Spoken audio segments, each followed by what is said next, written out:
Ассаламу алейкум туугандар. Кандайсыздар? Ден соолук иштериңиздер жакшыбы? Бизде поколение машиналар выкупка чыкты. Выкупка бериле турган машиналарды катарынан айтып кетсем, азыр Polo залог ташталды. 2016 механик болчу, эртең келип алып кетет.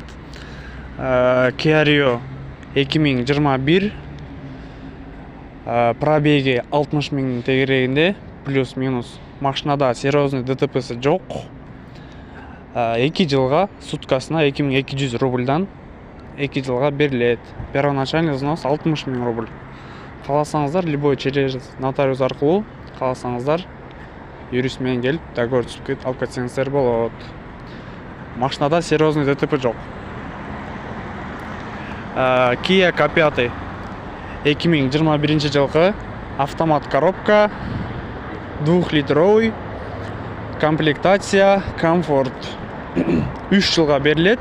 Биринчи жылы 3100 рубльдан суткасына, экинчи, үчүнчү жылы суткасына 2900 рубльдан. Жана ошондой эле Kia Rio 2020 жылкы автомат коробка, состояниясы жакшы, мотор, коробка гарантияда. 1-2 окрас болгон жерлери бар. 2 жылга суткасына 2000 рубльдан берилет.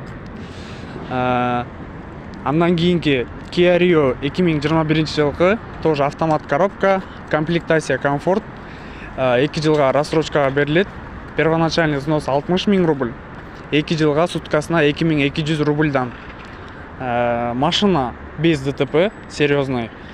Тоже 1-2 окрас болгон жерлери бар. А так целым состояниясы жакшы.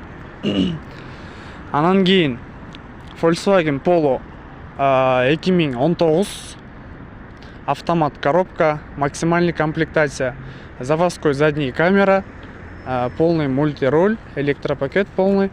2 жылга суткасына 2000 рубльдан. Первоначальный взнос 60 000 рубль. Жана ошондой эле бул машина азыр даяр боло элек. Solaris буюрса даяр болушу мүмкүн. Азырынча белгисиз. Hyundai Solaris 2018 автомат коробка, объем 1.4. Машина тоже серьезный ДТП'си жок. Мотор, коробкасы гарантияда. 2 жылга суткасына 1900 рубльдан. Первоначальный взнос 60 000 рубль. Ошондой туугандар.